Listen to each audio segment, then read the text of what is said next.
Mesyuarat khas SPR berkaitan PRU Dun Sarawak diadakan 24 November ini.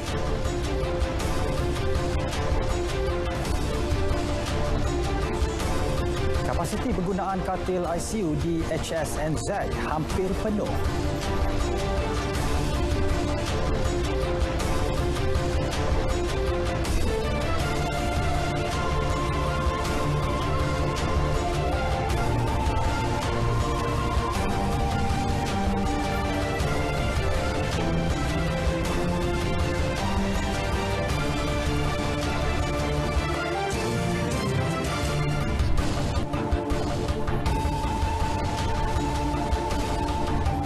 Assalamualaikum dan salam sejahtera. Berita Wilayah edisi 12 November. Anda bersama saya, Azamudin Husin.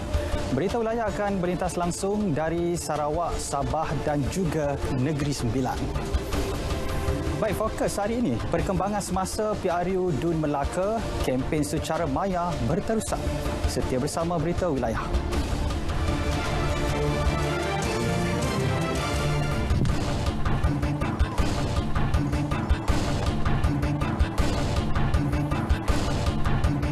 Saudara Perdana Menteri Datuk Seri Ismail Sabri Yaakob akan mengetuai delegasi negara dalam Mesyuarat Pemimpin Ekonomi APEC AELM yang dijadual berlangsung 7 malam ini waktu tempatan.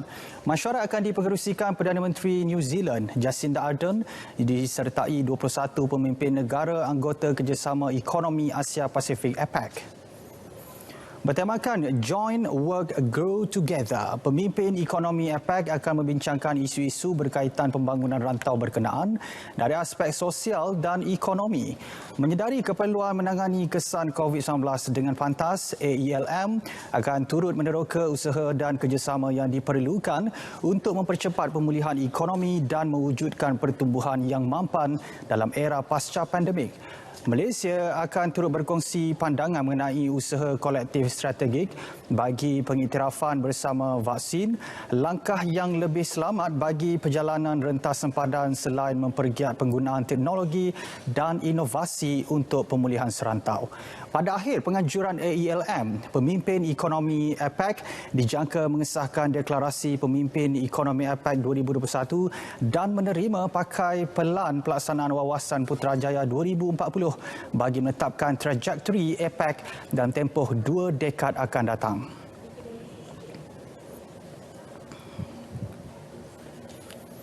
Mesyuarat khas berkaitan urusan pilihan raya umum Dun Sarawak ke-12 akan diadakan pada 24 November di Kuching. Setiausaha Suruhanjaya Pilihan Raya SPR, Datuk Ikmaluddin Ishak berkata, mesyuarat akan dipengerusikan Pengerusi SPR Datuk Abdul Ghani Saleh. Mesyuarat antara lain bertujuan membincangkan tarikh-tarikh penting PRU Dun itu seperti tarikh writ pilihan raya, hari penamaan calon, hari pengundian, daftar pemilih yang akan digunakan dan persiapan lain bagi melaksanakan pilihan raya tersebut. Kenyataannya menyebut satu sidang media akan diadakan sejurus selepas mesyuarat itu. Yang di Pertuan Agong pada 3 November berkenan menamatkan proklamasi darurat bagi Sarawak yang berkuat kuasa sejak 2 Ogos lepas.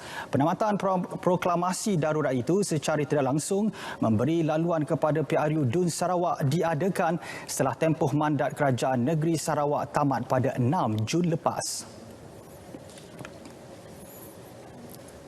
Kapasiti penggunaan katil unit rawatan rapi ICU Hospital Sultanah Nur Zahirah HSNZ Kuala Terengganu hampir penuh berikutan peningkatan kes positif COVID-19 dalam tempoh 2 minggu kebelakangan ini.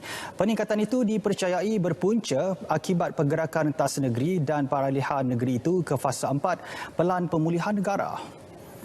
Pengarah Kesihatan Negeri Datuk Dr. Kasmani Embong berkata, lebih membimbangkan terdapat kemasukan pesakit COVID-19 kategori 5 yang turut mencatatkan kenaikan. Sebenarnya kemasukan ke ward ini juga menunjukkan peningkatan kemasukan ke ICU. So buat masa sekarang kami di Negeri Terengganu ada 84% penggunaan ICU. So dengan adanya ataupun siap sedia penyerahan hybrid ICU pada hari ini yang dengan kapasiti 10 katil ini sebenarnya sangat-sangat membantu kami alhamdulillah di Negeri Terengganu. Beliau berkata demikian selepas majlis penyerahan ICU Hybrid Hospital Sultanah Nur Zahirah di Kuala Terengganu.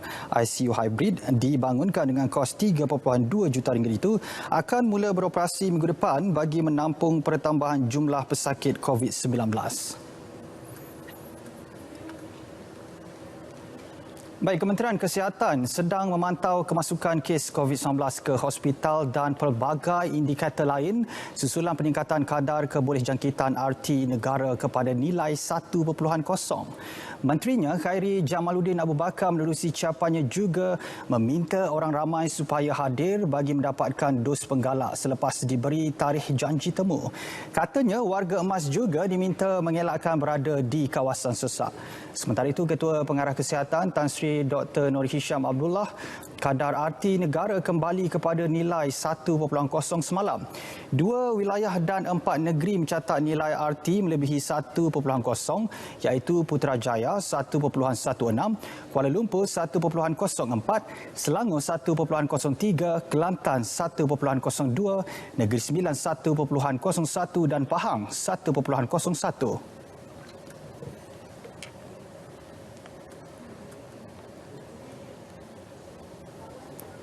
Baik, sebelum kita ke berita-berita dari negeri-negeri seluruh negara, kita ke studio mini RTM Melaka bersama Ashraf Ishak bagi perkembangan semasa pilihan raya umum Dewan Undangan Negeri PRU Dun Melaka. Silakan.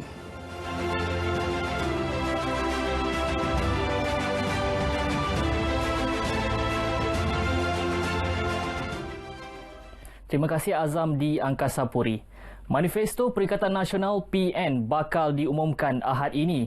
Pengerusi PN Melaka, Datuk Muhammad Rafiq Naizam Mohidin memberitahu pelancaran di Shah Alam Selangor itu bakal disempurnakan pengerusi Tan Sri Muhyiddin Yassin.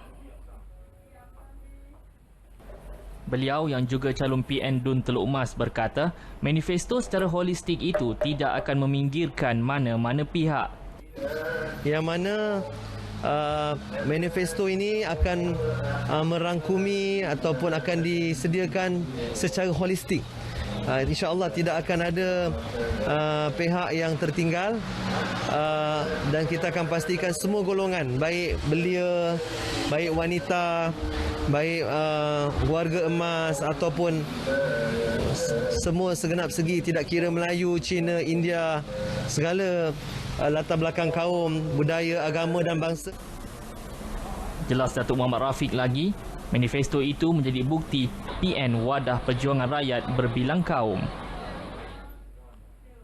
Calon PN kerusi Dun Pekalan Batu Muhammad Azruddin Mat Idris berjanji untuk menyelesaikan masalah banjir yang sering melanda Dun berkenaan dalam tempoh 100 hari jika diberi mandat. Beliau mempunyai formula menyelesaikan masalah itu selaras dengan manifesto PN yang merangkumi pelan pemulihan banjir Melaka. Sebenarnya bila kita dah lakukan lawatan di dalam kawasan-kawasan yang terlibat, masalah yang berlaku yang mengakibatkan banjir ini bukan disebabkan hanya sungai yang cetek, tetapi parit-parit di dalam kawasan kampung yang tidak betul alirannya dan tersumbat.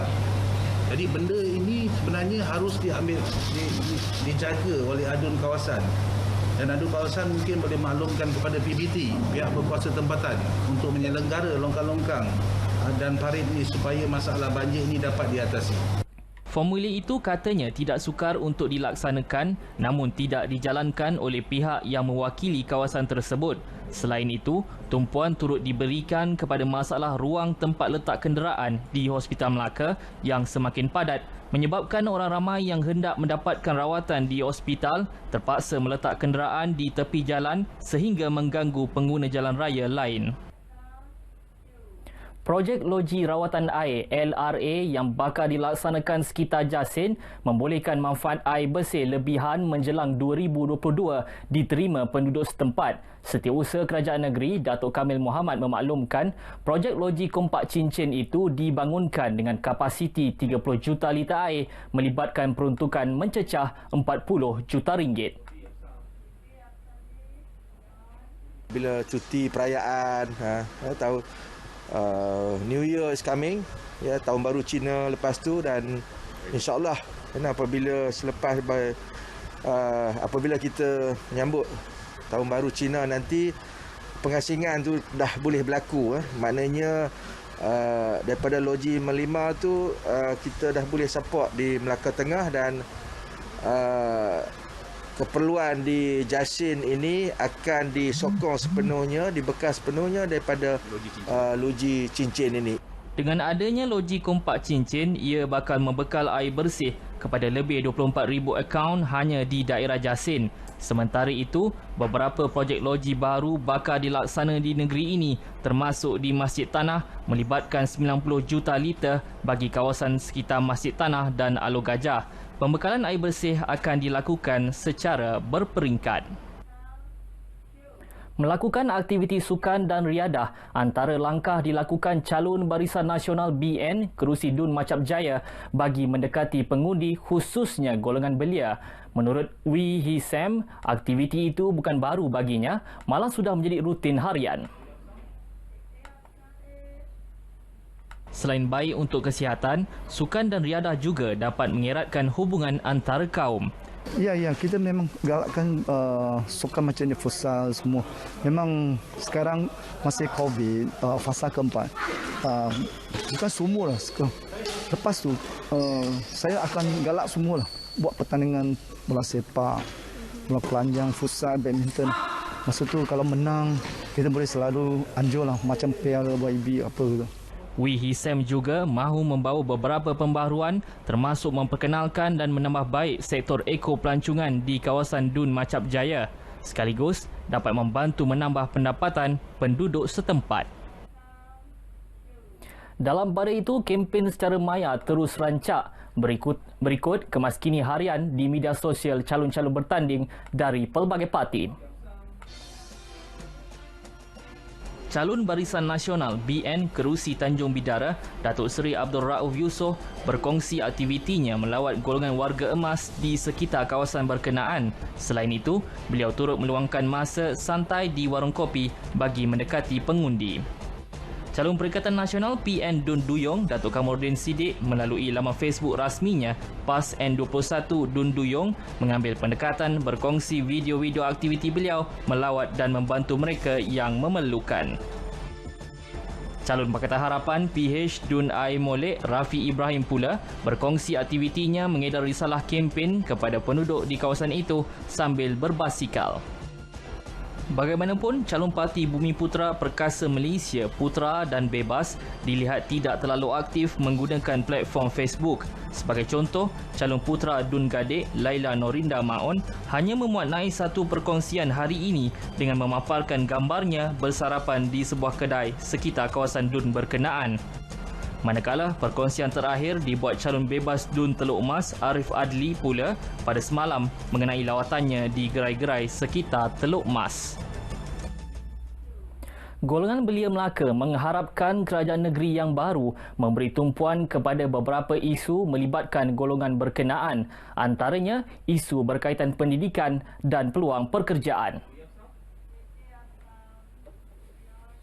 Saya mengharapkan agar kerajaan yang baru ni menitik beratkan berkaitan pendidikan untuk belia dan juga memberi peluang kepada belia-belia untuk sambung belajar, yang mana mungkin tak dapat meneruskan pelajaran tu mungkin diberikan sebuah harapan baru ataupun bantuan untuk mereka menyambung pelajaran. Harapan saya kepada kerajaan sekarang lebih mengetengahkan isu kekurangan pekerjaan lah bagi golongan belia. Seperti yang kita tahu yang golongan belia sekarang kekurangan pekerjaan, mungkin disebabkan COVID, ekonomi pun semakin menurun. So, saya harap kerajaan dapat bantulah. Saya harap kerajaan yang akan datang dapat memberi tumpuan yang lebih kepada golongan yang kurang berpendidikan, contohnya yang akan ambil kemahiran. So mungkin dia boleh fokuskan kepada tabung kemahiran, di mana yang berkemahiran ni boleh diberi pinjaman yang agak rendah interest. So orang kemahiran boleh sambung belajar. Selain itu, golongan belia mahu tumpuan diberikan kepada usahawan muda yang ingin memulakan perniagaan. Diharapkan dapatlah memberi peluang pekerjaan kepada mereka sebab ramai yang sebenarnya menganggur kat luar sana.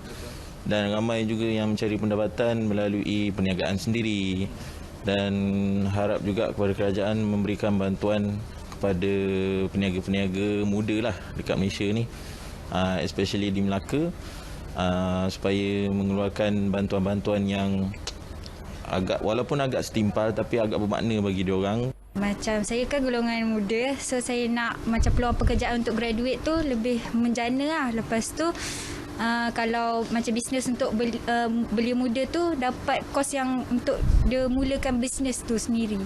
Lebih mudah lah. Mengikut statistik daftar pemilih, seramai 190,004 orang ataupun 38.37% pengundi di Melaka merupakan golongan belia. Solat Jumaat di masjid-masjid sekitar Melaka berlangsung dengan pematuhan SOP yang ketat dalam tempoh kempen. Tinjauan RTM mendapati solat Jumaat berlangsung tenang tanpa sebarang kempen di masjid. Rata-rata jemaah yang ditemui menzahirkan rasa lega kerana dapat menunaikan solat Jumaat seperti biasa dengan tenang. Alhamdulillah, saya tengok pematuhan dia, semua jemaah mengikutinya.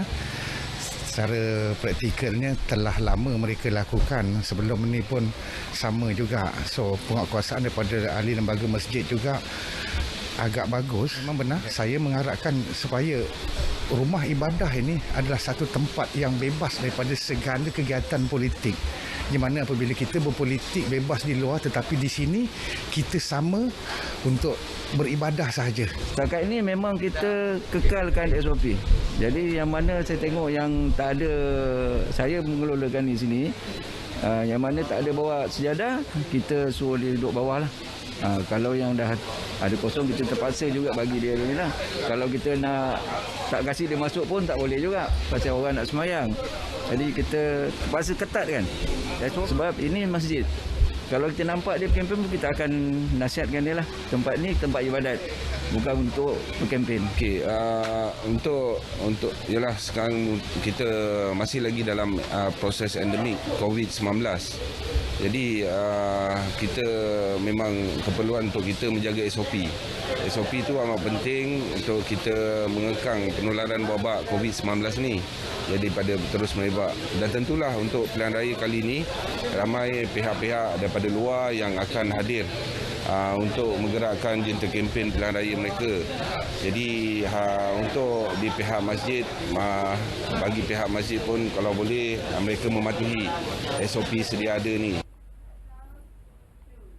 Beberapa usahawan perusahaan kecil dan sederhana PKS di Melaka berjaya membangunkan perniagaan mereka meskipun mengalami cabaran besar akibat pandemik COVID-19. Pengalaman berhadapan tempoh sukar itu menjadikan mereka belajar memperbaiki segala kelemahan dalam perniagaan masing-masing untuk berjaya. Ikuti kisah inspirasi usahawan PKS yang menempuh pelbagai cabaran untuk menghasilkan produk gula Melaka dengan formula sendiri sehingga berjaya mendapat permintaan di pasaran luar negara. Laporan wartawan Rawin Samugam.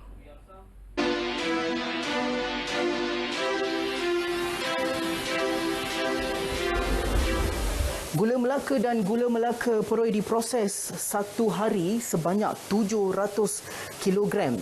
Pengusahanya mempunyai formula ataupun resepi sendiri yang dibangunkan bersama suaminya lebih 20 tahun.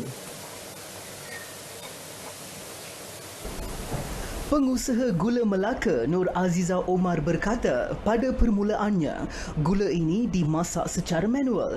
Namun, kini dengan adanya teknologi mesin, proses penghasilan gula Melaka dilakukan dengan lebih cepat dan efektif.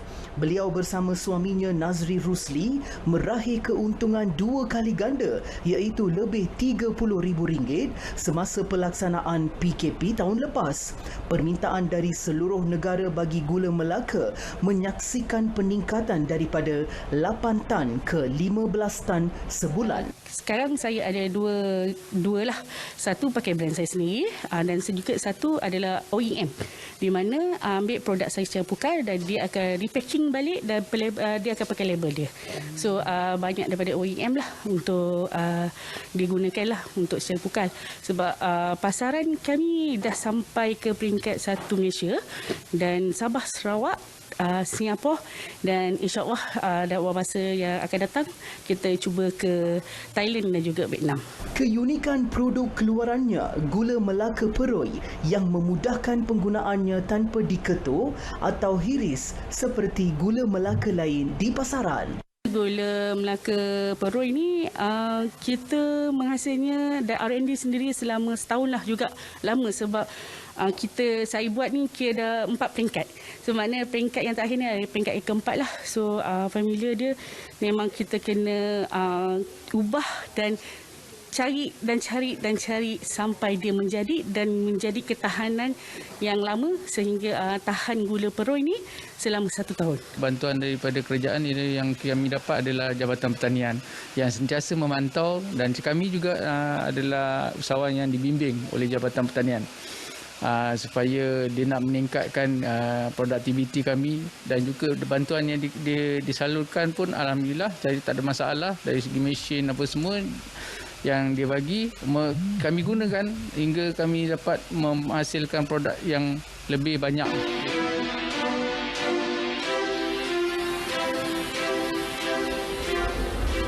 Saudara, pemprosesan gula Melaka ini dilakukan sebanyak 15 kali sehari untuk mencapai sasaran 700 kg. Pengusaha pula akan meningkatkan pemprosesan ini khususnya waktu musim perayaan untuk memenuhi permintaan dari seluruh negara. Ravin Sanmugam, Berita RTN. Laporan itu menutup perkembangan semasa PRU Dun Melaka untuk Berita Wilayah petang ini. Terus ikuti laporan kami setiap hari untuk pelbagai info terkini yang sahih di Berita RTM. Kembali ke Angkasa Puri bersama Azam. Silakan.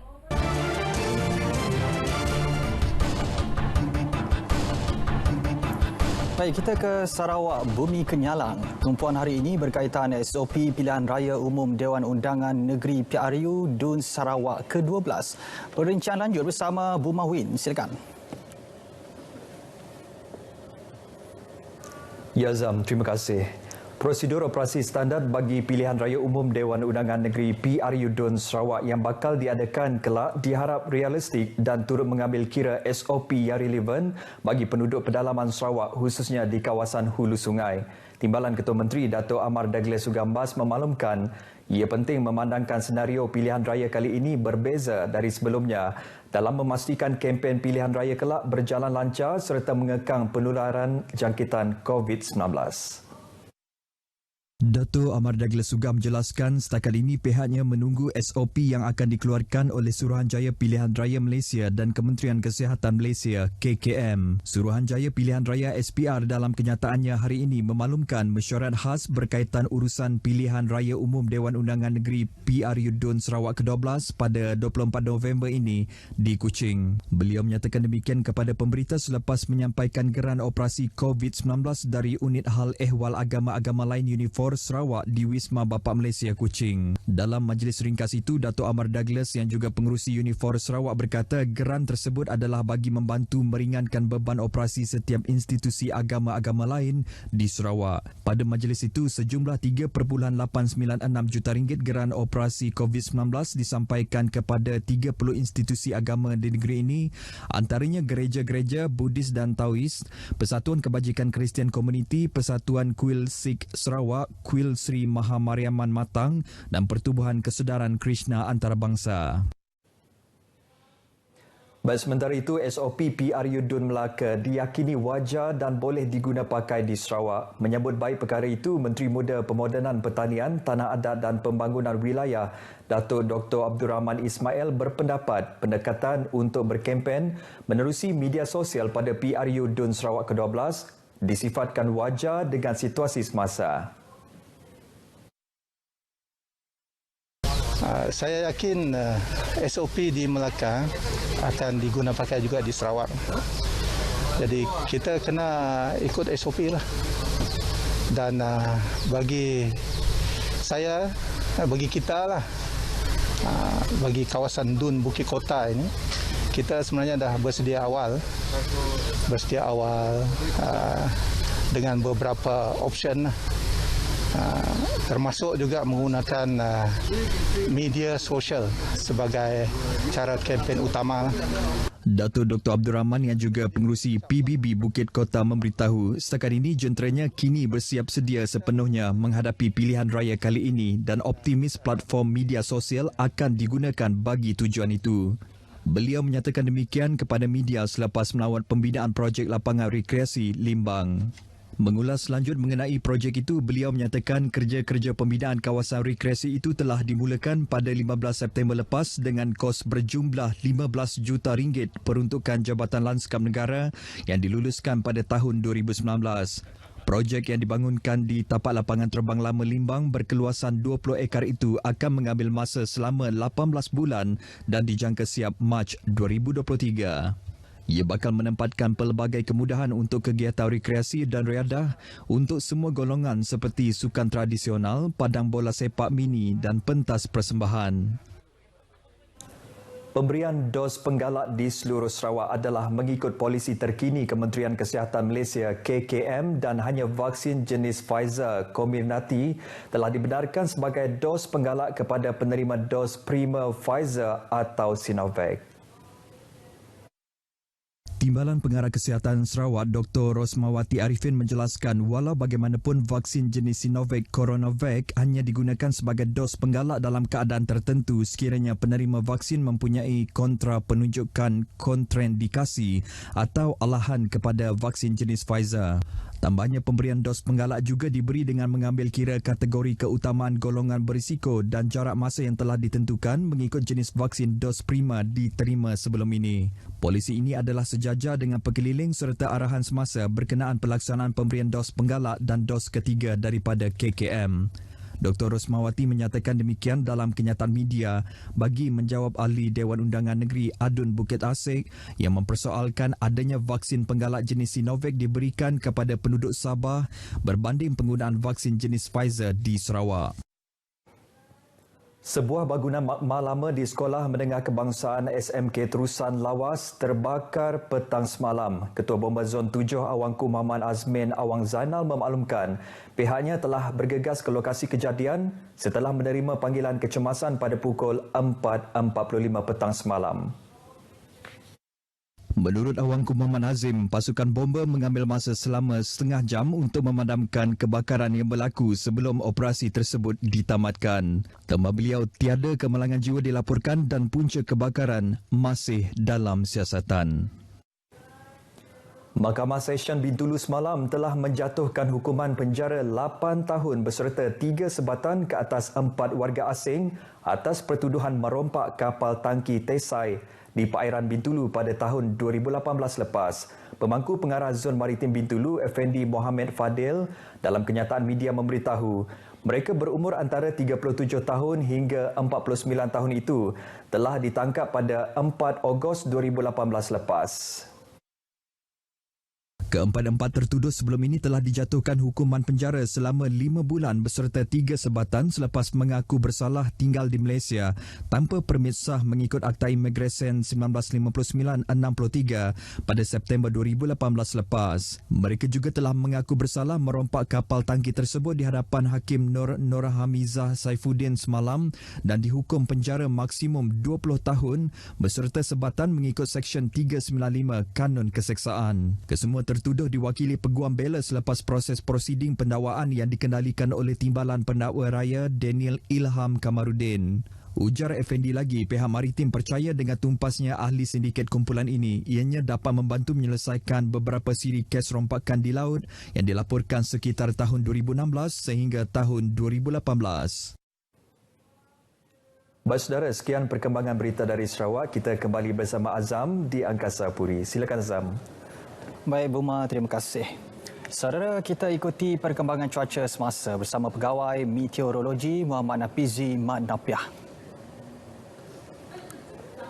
Assalamualaikum dan salam sejahtera. Kita mulakan laporan pada petang ini dengan melihat keadaan cuaca semasa. Imej Gemar Radar menunjukkan keadaan cuaca hujan dan ribut petir yang berlaku di hampir kesemua negeri sekitar Semenanjung pada petang ini. Keadaan hujan di negeri-negeri sebelah barat Semenanjung ini dijangka akan reda dalam tempoh 1 hingga 2 jam daripada sekarang. Namun begitu, hujan lebat dan ribut petir yang berlaku di sekitar negeri Kelantan, Terengganu, Johor dan juga di pedalaman negeri Kedah ini dijangka akan berterusan sehinggalah ke lewat malam nanti. Kita lihat tinjauan cuaca untuk negeri Sabah dan Sarawak pula. Dilihat keadaan cuaca hujan lebat turut berlaku di hampir ke semua bahagian di negeri Sabah daripada waktu tengah hari tadi. Dan cuaca yang lembap untuk kebanyakan kawasan di negeri Sabah ini dijangka mampu untuk berterusan sehinggalah ke lewat malam nanti. Begitu juga dengan keadaannya dengan kawasan Limbang dan juga Miri di negeri Sarawak yang dijangka akan turut menerima hujan lebat sehinggalah lewat malam nanti. Manakala keadaan di sekitar kawasan-kawasan di sebelah barat negeri Sarawak ini dijangka akan reda dalam tempoh 1 hingga 2 jam daripada sekarang. Selain itu, jabatan kami turut mengekalkan amaran angin kencang dan laut bergelora kategori pertama bagi kawasan perairan dan perkapalan yang berwarna kuning. Keadaan ini adalah berbahaya untuk sebarang aktiviti perkapalan, perikanan, bot-bot kecil serta aktiviti sukan dan rekreasi laut yang lain. Sekian dahulu info cuaca buat kali ini. Sebelum berpisah, kita lihat tinjauan cuaca bagi bandar-bandar utama di seluruh negara. Assalamualaikum dan salam sejahtera.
Baik, fokus negeri di bawah Bayu. Ketua Isi Rumah Terjejas Banjir Monsun Timur Laut terima bantuan wang ihsan dan butirannya kita bersama Konstantin Pahlawan. Silakan. Baik Azam, seramai 446 ketua isi rumah KIR terjejas banjir Monsun Timur Laut MTL di Papar pada 15 September lalu menerima bantuan wang ihsan daripada kerajaan negeri hari ini. Bantuan berjumlah RM446,000 ini melibatkan penduduk 6 kampung iaitu Kampung Sulim, Labak, Langkuas, Punson Kirilip, Tampasak dan Kampung Mok. Sumbangan disampaikan Ketua Menteri Datuk Seri Panglima Haji Jinor di Dewan Gereja St. Agustin, Kinarut. Iaitu sebanyak RM1,000 seorang. Mangsa banjir di sini ialah 446 orang. Jadi inilah yang kita lakukan apabila rakyat kita menghadapi bencana. Kerajaan memang bersikap prihatin kepada hal-hal yang berkaitan dengan kesusahan mereka. Datuk Haji Ji turut mengumumkan peruntukan sebanyak RM300,000 untuk tujuan menurap kawasan gereja dan Dewan St. Agustin. Sementara itu, pemimpin dan penduduk terlibat menzahirkan terima kasih atas bantuan berkenaan. Terima kasihlah karena dalam acara seperti yang telah diadakan pada hari ini adalah satu acara yang sangat-sangat untuk lebih mendekati rakyat, termasuk sekali orang-orang yang terkesan banjir pada 15 hari bulan September baru-baru ini. Sangat-sangat berterima kasih kepada kerajaan yang sekarang ini.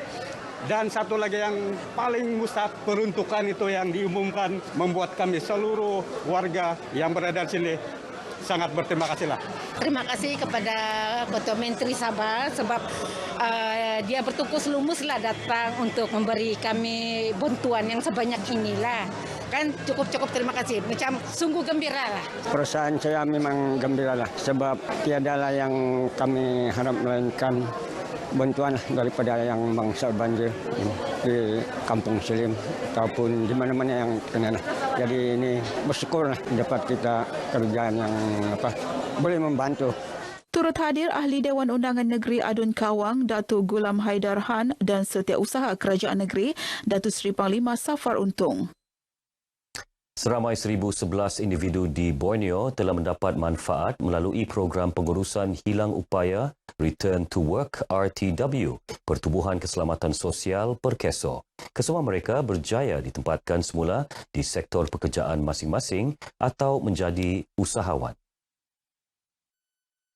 Program RTW ini bagi membantu pencarum yang cedera atau menghidapi penyakit melalui proses pemulihan dan kemudian kembali semula bekerja lebih awal, sihat dan selamat. Program berterusan Perkeso akan laksanakan pada setiap tahun.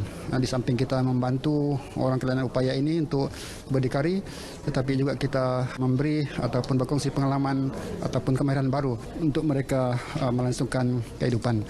Dr. Muhammad Ali ditemui media selepas program memperkasa usahawan dalam kalangan peserta program RTW yang dirasmikan Menteri Pembangunan Masyarakat dan Kesejahteraan Rakyat, Datuk Insinyur Syahelmi Yahya di Wisma Perkeso Kota Kinabalu. Sementara itu, Datuk Syahelmi menyifatkan program ini sebagai usaha murni membantu memperkasa golongan pekerja yang hilang upaya sekaligus seiring dengan matlamat Hala 7 Sabah Maju Jaya. Membangunkan kembali mereka yang telah mengalami kecederaan daripada kemalangan di tempat kerja. Jadi usaha yang murni ini diteruskan dengan memberi pelindungan kepada mereka, bangunkan mereka kembali, mengupayakan mereka dan memberi peluang kepada mereka untuk mendapatkan pekerjaan atau menjadi usahawan. Sementara itu, peserta yang ditemui menzahirkan penghargaan kepada Perkeso. Dengan bantuan macam Perkeso begitu, banyak dia kasih informasi, taklimat, bantuan, especially daripada dia punya case manager kan. Dia very helpful, very well trained dan sangat membantu lah untuk saya. Yang paling penting itu bantuan lah. Kalau bukan Perkeso siapa lagi? Mungkin baguslah nih Perkeso nih dapat membantu dan mengurangkan beban juga lah. Sedikit sebanyak begitu lah. Ya, banyak maklumat yang kita boleh peroleh lah. Dulu kita tidak terfikir pun yang SOKSO ni tidak penting, just kerja saja. Tapi bila kita dapat tahu sudah yang SOKSO ni sebenarnya penting, baru kita lepas ni nak cari kerja yang ada potongan SOKSO gitu, ada potongan EPF. Dalam program ini, seramai 30 peserta menerima sumbangan wang tunai selain mendengar taklimat keusahawanan serta taklimat bantuan khas Jabatan Kebajikan Masyarakat. Sabah mengalu-alukan pemain industri untuk melihat potensi bandar sempadan yang bakal dibangunkan di Serudong Kalabakan seiring dengan rancangan negara Indonesia memindahkan ibu negara ke Kalimantan Timur. Ini termasuk penyedia perkhidmatan logistik yang berpotensi mendapat peluang pasaran lebih luas merentasi dua negara. Menurut Pembantu Menteri kepada Ketua Menteri Datuk Abidin Madingkir, kerajaan negeri akan sentiasa menyokong inisiatif pemain industri yang bermanfaat kepada ekonomi negeri dan rakyat. Border Town di Serudong Kalabakan akan diwujudkan di mana ibu kota Indonesia akan dipindahkan ke Kalimantan. Ini juga satu peluang juga untuk pengangkutan apa juga kargo yang diperlukan daripada luar negara. Border Town tersebut itu di masa akan datang. Datuk Abidin ditemui media selepas merasmikan Majlis Meraikan kerjasama antara Perkhidmatan Penerbangan Kargo Malaysia, MyJet Express dan Perkhidmatan Penghantaran Berpangkalan di Hong Kong, Carry Logistic Network KLN di Kota Kinabalu. Majlis ini juga bagi meraikan penerbangan ke-200 syarikat berkenaan. Sementara itu, pengerusi eksekutifnya, Muhammad Yunus Muhammad Ishak berkata, pemilihan Sabah sebagai platform membawa masuk barangan dari China adalah langkah tepat memandangkan ia mempunyai lokasi yang strategik. Dengan ketentuan dekatnya Sabah Kota Kinabalu dengan South China, ini adalah tepat sekali projek kita ni dan kita gunakan Kota Kinabalu ni sebagai platform untuk barang-barang dari China masuk ke Malaysia melalui Kota Kinabalu dan dari Kota Kinabalu kita akan sebarkan ke Sarawak, ke Semenanjung ke Indonesia. Dalam majlis tersebut, Datuk Abidin turut menyempurnakan penyampaian sumbangan MyJet Express bernilai RM20,000 kepada Madrasah Wakaf Islamiyah Sabah dan cenderahati kepada pasukan Barisan Hadapan. Susulan kejadian tanah runtuh di kilometer 14 Jalan Utama Keningau, Apin-Apin, Tambunan, berhampiran Kampung Liau Selasa lalu. Tinjauan kru RTM mendapati jalan berkenaan masih belum boleh dilalui sebarang kenderaan. Kerja baik pulih bagi membina jambatan separuh kekal atau lencongan juga masih belum dapat dilaksanakan oleh pihak konsesi berikutan keadaan cuaca hujan. Kejadian tanah runtuh ini merupakan kali ketiga di kawasan berkenaan. Terdahulu ketika dihubungi RTM, Pengarah Jabatan Kerja Raya Sabah, Datuk Insinyur Ali Ahmad Hamid memaklumkan pihaknya masih dalam proses memuktamadkan mereka bentuk struktur kekal sebelum kerja-kerja pembinaan diteruskan. Punca laluan utama ini terputus adalah kerana kegagalan pembentung sementara disebabkan hujan lebat berterusan pada hari kejadian. Jalan alternatif yang boleh dilalui pengguna ialah Jalan Magatang, Ranggom Kapayan untuk ke Pekan Keningau. Had kapasiti penumpang pengangkutan awam yang dinaikkan kepada 75% bermula 2 November lalu bukan sahaja memberi kelegaan kepada pengusaha, malah penumpang. Tinjauan pemberita di Terminal Bas Utara Inanam mendapati meskipun operasi rancak namun pematuhan terhadap prosedur operasi standard SOP ditetapkan tidak dilupakan. Timbalan Presiden Persatuan Pengusaha dan Pemandu Bas Ekspres Sabah, Sebok, Sim Vui Fui berkata pihaknya sentiasa mengutamakan pematuhan SOP ketat termasuk memastikan penumpang lengkap vaksin sebelum membeli tiket. Itu SOP kau tahulah, sama kami memang semua pun ikut loh. Mau cek semua mesti mau ada 2 tos, ada 18 hari baru boleh naik bas. Kapasiti 50% saja. Ini ada lebih 10, mungkin lebih 10 hari lah, ada 70% sekarang. 40 penumpang, sekarang kami baru boleh muat 30 orang loh. Kami kena cakap dulu, tanya itu Sejahtera. Kalau lengkap dos 2, kalau tidak lengkap kami kena kasih naik lah.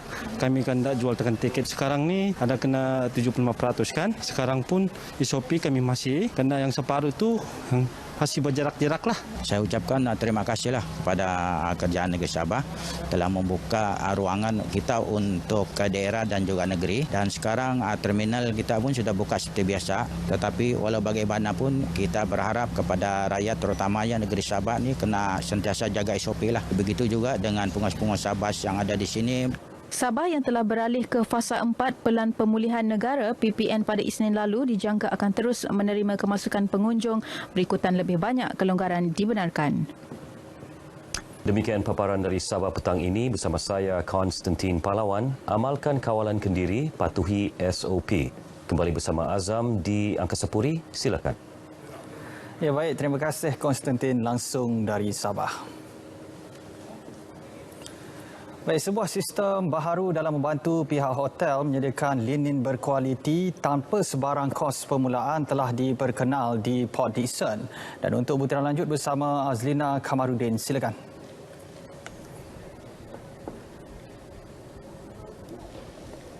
Sistem baharu itu merupakan sistem pengurusan linen Interlino dan ia mampu mengurangkan beban pihak hotel dalam memastikan kos penggunaan linen di hotel dalam keadaan yang baik dan bersih. Menteri Besar Negeri Sembilan Datuk Seri Aminuddin Harun berkata, setiap linen yang diuruskan oleh syarikat pengurusan sistem tersebut akan dilekatkan dengan RFID supaya lebih mudah dijejaki.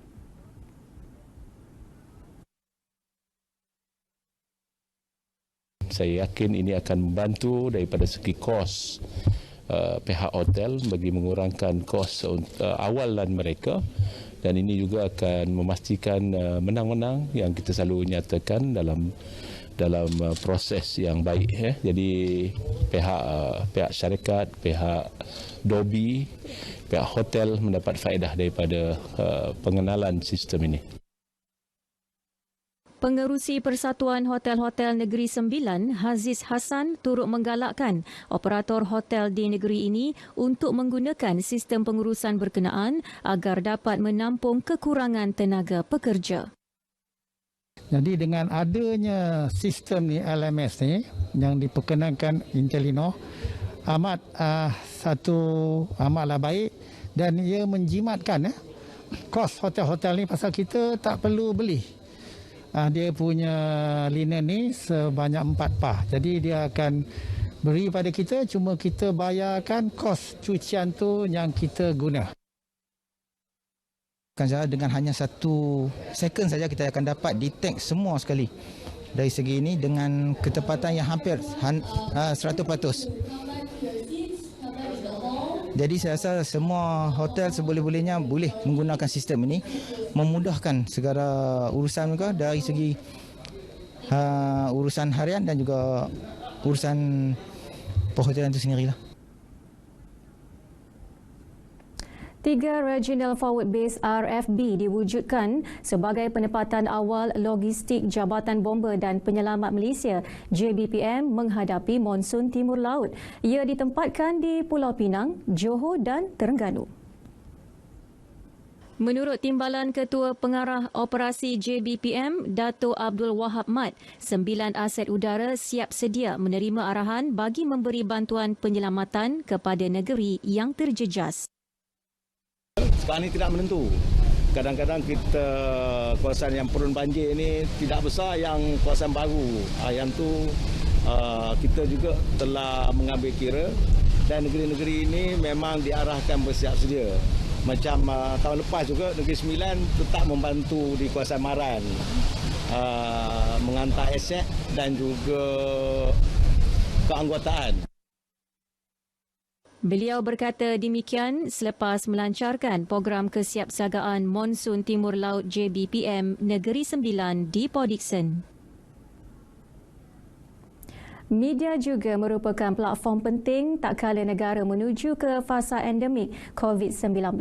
Pengarah Bahagian Media dan Komunikasi Korporat Jabatan Penerangan Malaysia, Dr. Amirjit Singh Baksing berkata, peranan pengamal media sangat penting dalam memastikan maklumat negara ke arah endemik disampaikan dengan tepat serta efektif. Penyampaian maklumat dengan cara yang pelbagai diperlukan bagi memastikan tiada golongan tercicir. Kita dapati media ini sebagai ejen penyaluran maklumat yang penting pada masyarakat. Kita dapati seperti yang saya maklumkan lebih awal dalam kajian-kajian dibuatkan sebelum ini, kepercayaan atau trust orang ramai terhadap media, khususnya media konvensional, adalah meningkat di Malaysia. Itu kajian dibuat oleh Ipsos 2019. Jadi bila kita gunakan media untuk menyebarluaskan maklumat mengenai usaha-usaha kita ke arah endemik, ini merupakan satu perkara yang penting dan harus dimaklumkan, dihebahkan pada masyarakat. Beliau berkata demikian ketika ditemui pada program Jalinan Kasih Media Jabatan Penerangan Negeri Sembilan di Seremban. Semua pengamal media di negeri ini diraih dalam satu majlis penghargaan yang diadakan bagi menghargai kerja keras mereka dalam memastikan informasi disampaikan kepada masyarakat. Sekian paparan dari Negeri Sembilan, kembali ke Angkasa Puri. Baik, terima kasih Azrina. Kita ke perkembangan seterusnya. Baik, jika kanak-kanak lain lebih gemar memiliki koleksi pelbagai kereta dan lori mainan, lain pula bagi Zain Ashraf Muhammad Alif Hakim. Zain yang berusia 3 tahun ini dilihat lebih cenderung ke arah memelihara alam sekitar bersama tong sampah mininya. Taufik Saliman ada laporannya.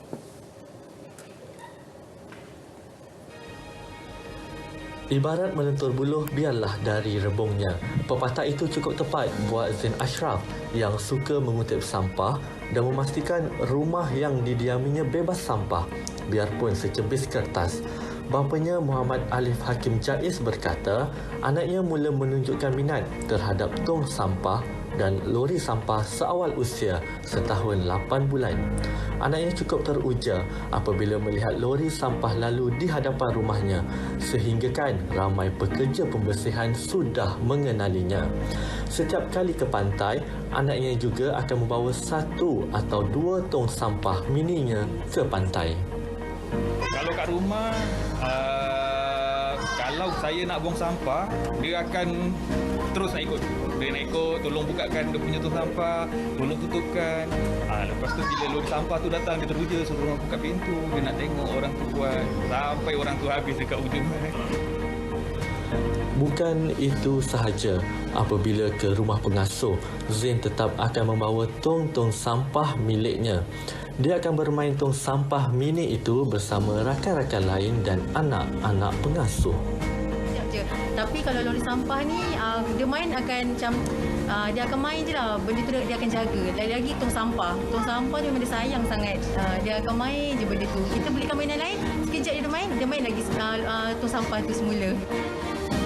Kagum dengan minat si kecil ini, SWM Environment Johor mengiktiraf Zain Ashraf sebagai adawira cilik kebersihan dan kitar semula, selari dengan tema sambutan Hari Kitar Semula Kebangsaan Adawira Bumi. Apa masuk kena cuci tangan kan? Nanti kotor ada apa? Kumat. Acap ni boleh dijadikan sebagai role model lah kepada kanak-kanak lain dan masyarakat umum tentang penjagaan kebersihan dan pengurusan sisi pekerja ni serta penggunaan tong sampah secara tertib. Jika seorang kanak-kanak yang berusia 3 tahun seperti adik Zain Ashraf ini sudah peka dengan kebersihan alam sekitar, bagaimana pula kita yang dewasa? Usaha ibu bapa beliau untuk jadikan seorang pembersih wajar dihargai. Taufik Salimin, Berita RTM.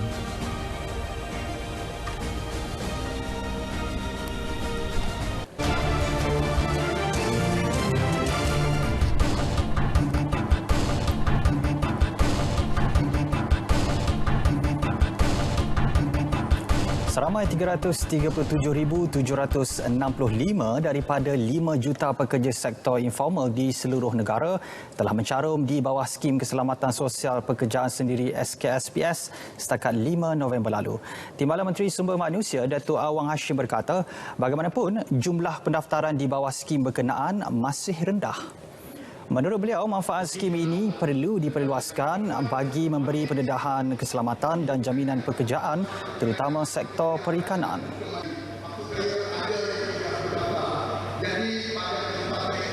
$337,765 untuk semua sektor yang terlibat dalam SKSPS ini. Jadi maknanya kalau dengan pekerja yang kita ada lebih daripada 5 juta yang bekerja sendiri ini pun, maknanya banyak lagi lah yang kita we not achieve our target lah. We have to work hard for this to protect our workers, okay, without employers. Tambah beliau, pihaknya komited terus memberi tumpuan terhadap pekerja sektor informal bagi memastikan perlindungan sosial dapat dinikmati mereka.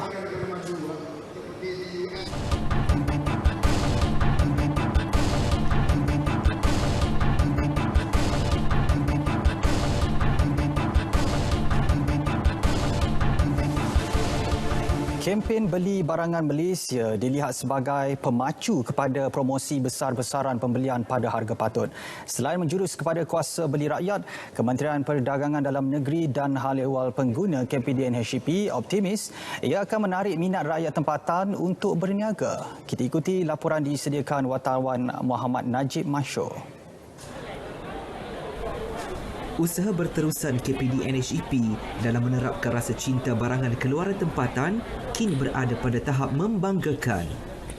Ketua Penolong Pengarah Bahagian Pembangunan Perniagaan KPDNHEP, Fatihah Nazaliza Muhammad Nasir berkata, ia sebuah pendekatan dalam membantu usahawan meningkatkan lagi taraf ekonomi mereka. Yang merupakan salah satu inisiatif di bawah kempen Beli Barangan Malaysia. Okay.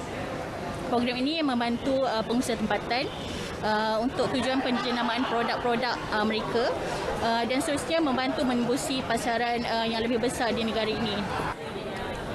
Memasarkan terus produk keluaran tempatan kepada orang ramai antara yang diketengahkan kementerian sepanjang Karnival Beli Barangan Malaysia ini berlangsung. Pastinya program dan juga karnival seperti ini dapat membuka lebih banyak peluang dan juga permintaan terhadap produk-produk keluaran dan juga hasil tempatan. Kementerian Perdagangan Dalam Negeri dan Hal Ehwal Pengguna juga telah berjaya mempromosikan lebih 500 jenama di pasaran tempatan dan pasaran antarabangsa. Bagi pengguna, ia satu strategi berkesan yang dilaksanakan kerajaan bagi memajukan lagi perusahaan mikro, kecil dan sederhana PKS dalam memastikan produk ini bertaraf antarabangsa. Sejujurnya memang bagus sebab ni salah satu yang saya rasa inisiatif negara untuk kita nak tingkatkan ekonomi, tambah-tambah pula dari segi pengusaha tempatan. Kiranya baguslah untuk kita tingkatkan ekonomi negara daripada segi kecil-kecilan sampailah international. Saya rasa program macam ni amat baguslah untuk kita join sebab banyak benda yang kita tak tahu. Ada produk tempatan, banyak benda yang kita tak tahu tapi ada produk yang bagus daripada tempatan. Ada je macam jus apa tu kan, jus Belanda, durian Belanda tu. Belum ni tak pernah jumpa lah kat tempat lain. Brand tu ada tapi tak pernah tengok brand tu, tapi ada. Laporan Muhammad Najib Masur, Berita RTM. Jabatan Kerja Raya JKR Perak sedang menjalankan siasatan bagi mengenapasti punca utama kejadian tanah runtuh yang berlaku di Jalan Kubu Gajah Sumpitan pada Isnin. Pejabat Pengerusi Jawatankuasa Infrastruktur Tenaga, Air dan Pengangkutan Awam Intap Perak memaklumkan maklumat awal mendapati kejadian berkenaan berlaku akibat hujan lebat pada pukul 2 petang. Menerusi kenyataan di Facebook, hujan lebat tersebut telah mengakibatkan cerun runtuh dan berlaku mendapan pada jalan raya. Kerja-kerja pengurusan trafik telah dijalankan bagi menjamin keselamatan pengguna jalan dan sehingga hari ini satu laluan masih dibuka bagi kenderaan ringan sahaja. Sementara itu, dalam kenyataan lain, Intap turut memaklumkan kejadian sama yang berlaku di Jalan Sumpitan Ijo. Laluan telah ditutup sepenuhnya bagi kerja-kerja pembersihan serta baik pulih cerun yang runtuh. Baik, berita wilayah 12 November 2021 berakhir di sini. Keluarga Malaysia terus amalkan SOP cegah COVID-19 ketika melakukan aktiviti rentas negeri. Yang sahih di Berita RTM. Saya Azamuddin Hussein. Dengan itu, Assalamualaikum dan kita berjumpa lagi.